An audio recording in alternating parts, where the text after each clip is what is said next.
الرحمن علم القرآن خلق الإنسان علمه البيان. الحمد لله رب العالمين والصلاة والسلام على المبعوث رحمة للعالمين. اللهم صل على سيدنا ومولانا محمد وعلى آله وأصحابه أجمعين. أما بعد، أعوذ بالله من الشيطان الرجيم. بسم الله الرحمن الرحيم. سيقولون ثلاثة رابعهم كلبهم ويقولون خمسة سادسهم كلبهم رجما بالغيب ويقولون سبعة وثامنهم كلبهم قل ربي أعلم بعدتهم ما يعلمهم إلا قليل فلا تمار فيهم إلا مراء ظاهرا ولا تستفت فيهم منهم أحدا ولا تقولن لشيء إني فاعل ذلك غدا إلا أن يشاء الله واذكر ربك إذا نسيت وقل عسى أن يهديني ربي لأقرب من هذا رشدا. 22 نمبر آیت. سيقولون ثلاثة رابعهم كلبهم. یہ آسان ہے. یہاں میں نے پچھلے درس میں یہ بتایا تھا حروف مدہ جو ہے وہ 3 ہوتے ہیں، واو، الف، یا، جبکہ یہ ساکن ہوں. واو کے اوپر اگر زبر ہو تو وہ مدہ نہیں ہوگا، یا زیر ہو یا جزم ہو یعنی سکون ہو تو اس کو حروف مدہ نہیں کہتے. یعنی جب ساکن ہو تو اس صورت میں حروف مدہ ہوگا، جب زبر زیر پیش ہو تو اس صورت میں یہ حروف مدہ نہیں کہلائے گا. اسی طرح یا کے اوپر اگر زبر زیر پیش ہے تو وہ حروف مدہ نہیں کہلائے گا، بلکہ یا اپنی آواز جو ہے، اپنی حرکت جو اس کے اوپر ہے زبر یا زیر یا پیش، وہ پڑھی جائے گی. ہاں، لیکن جب یا ساکن ہو تو وہ حروف مدہ کہلاتا ہے. کب؟ جب یا سے پہلے یعنی یا سے پہلے زیر ہو، یا ساکن ہو اس سے پہلے زیر ہو، واو ساکن ہو اس سے پہلے پیش ہو، اور الف ساکن ہو اس سے پہلے زبر ہو. الف سے پہلے زبر، واو ساکن سے پہلے پیش، اور یا ساکن سے پہلے زیر کسرہ.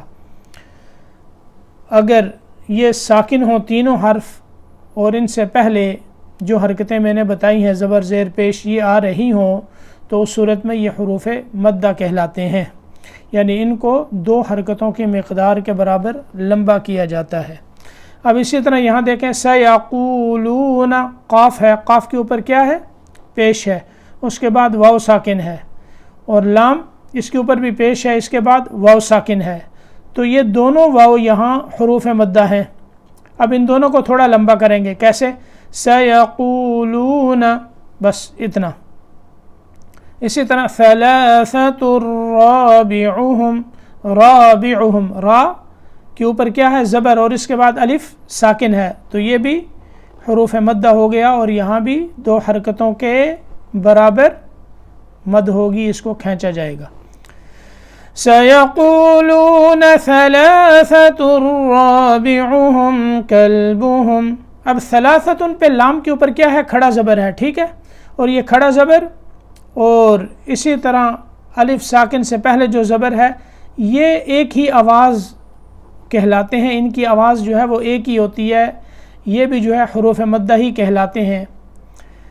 وَيَقُولُونَ خَمْسَةٌ سادسهم كلبهم رجما بالغيب ويقولون 7 وثامنهم كلبهم قل ربي أعلم بعدتهم ما يعلمهم إلا قليل. قل ربی یہاں ہے قل اور اس کے بعد کیا ہے ربی، لیکن لام ساکن ہے، اس کے بعد جب را آ جاتا ہے تو لام ساکن نہیں پڑھا جاتا، بلکہ پہلے حرف کو پھر را میں جو ہے وہ ادغام، یعنی لام کو پھر را میں ادغام کر کر پہلے حرف کو را سے ملائیں گے. قل ربی جب ملا کے پڑھیں گے، یہاں اگر وقف کیا تو پڑھیں گے قل، ایسے قل، لیکن یہاں وقف نہیں ہے. قل ربی اعلم بعدتهم ما يعلمهم الا قلیل. یہاں تک پڑھیں، پہلے ملک صاحب آپ پڑھیں. اور تو اعوذ باللہ من الشیطان الرجیم بسم اللہ الرحمن الرحیم سیقولون 3 رابعهم كلبهم ويقولون 5 سادسهم كلبهم رجما بالغيب ويقولون 7 وثامنهم كلبهم قل ربي أعلم بعدتهم ما يعلمهم إلا قليل. آگے پڑھو. ٹھہرے آگے میں پڑھاتا ہوں. اچھا یہاں میم کا میم میں ادغام کیا تو یہاں غنہ ہوا، ٹھیک ہے.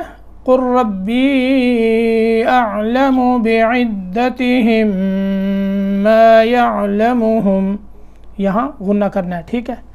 اچھا اس سے پہلے آپ دیکھیں وَيَقُولُونَ 5 سَادِسُهُمْ كَلْبُهُمْ رَجْمًا بِالْغَيْبِ. بالغیب یہاں یا کیا ہے؟ ساکن ہے. اس سے پہلے کیا ہے؟ زبر ہے. اچھا جب یا ساکن ہو اور واو ساکن ہو اور دونوں سے پہلے زبر ہو تو یہاں بھی ایک مد ہوتی ہے، اس کو مد لین کہتے ہیں. کیا کہتے ہیں؟ مد لین. ہاں یہ اب بالغیب،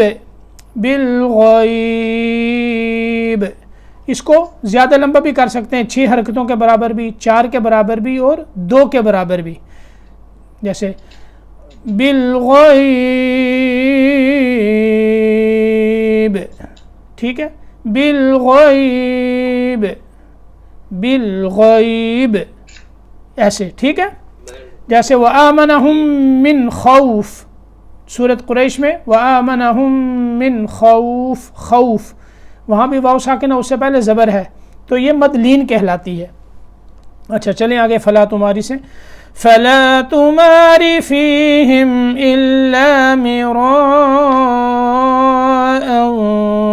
ظاہرا ولا تستفت فیہم منہم احدا. ہاں چلیں اس کو پورا کر لیں پھر آگے چلیں. فلا تمار فیہم الا مراء ظاہرا ظاہرا ولا تستفت فیہم منہم احدا ولا تقولن لشيء إني فاعل ذلك غدا إلا أن يشاء الله. ٹھیک ہے، یہاں تک سانس جاتا ہے تو اچھی بات ہے، ورنہ اللہ پہ وقف کر سکتے ہیں، وگرنہ غدا یہاں بھی وقف جائز ہے، کر سکتے ہیں. اب ولا تقولن یہاں نون مشدد پہ غنہ ہے، لیشیئن، اب دیکھیں لیشیئن کیسے لکھا ہوا ہے، شین کے بعد الف ہے اور اس کے بعد یا ساکن ہے، ٹھیک ہے، یہ لکھنے میں تو ایسے آتا ہے لیکن پڑھنے میں لیشیئن، یہ الف پڑھنے میں نہیں آئے گا، صرف لکھنے میں آئے گا. وَلَا تَقُولَنَّ لِشَيْءٍ إِنِّي فَاعِلٌ ذَلِكَ غَدًا، ٹھیک، إِلَّا أَن يَشَاءَ اللَّهُ وَاذْكُرْ رَبَّكَ إِذَا نَسِيتَ وَقُلْ عَسَىٰ أَن يَهْدِيَنِ رَبِّي لِأَقْرَبَ مِنْ هَذَا رَشَدًا. وَاذْكُرْ رَبَّكَ، یہاں ایک تو وَاذْكُرْ کاف کے ساتھ ملا ہوا را ہے، ٹھیک ہے، اس کے بعد دوسرا را ربک ہے. اب را، دونوں را ایک ساتھ آ رہے ہیں، پہلا ساکن ہے دوسرا مشدد ہے، تو را کو پھر را میں ادغام کریں گے اور یہاں دو حرفوں کی دیر لگائیں گے. وَاذْكُرْ رَبَّكَ، تھوڑی سی یہاں دیر لگانی ہے تاکہ دو حرف کی ادائیگی جیسے ہوتی ہے، دو حرفوں کی ادا کرتے وقت جو وقت درکار ہوتا ہے وہ یہاں لگے گا. وَاذْكُرْ رَبَّكَ إِذَا نَسِيتَ وَقُلْ عَسَىٰ أَن يَهْدِيَنِ رَبِّي. اب عسیٰ پہ مد کی ہے، یہ مد منفصل ہے، یہ آپ جانتے ہیں. وَقُلْ عَسَىٰ أَن يَهْدِيَنِ رَبِّي لِأَقْرَبَ مِنْ هَذَا رَشَدًا. چلیں اس کو پڑھیں. وَلَا تَقُولَنَّ لِشَيْءٍ إِنِّي فَاعِلٌ ذَلِكَ غَدًا إِلَّا أَن يَشَاءَ اللَّهُ وَاذْكُرْ رَبَّكَ إِذَا نَسِيتَ وَقُلْ عَسَىٰ أَن يَهْدِيَنِ رَبِّي لِأَقْرَبَ مِنْ هَذَا رَشَدًا. وَلَبِثُوا فِي كَهْفِهِمْ 300 سِنِينَ وَازْدَادُوا 9. چلیں وَلَبِثُوا سے آگے پھر پڑھیں گے انشاءاللہ. قُلِ اللَّهُ أَعْلَمُ، اگلی آیت بھی اسی کے ساتھ ہے، تو انشاءاللہ یہاں سے جو ہے اگلے بدھ کو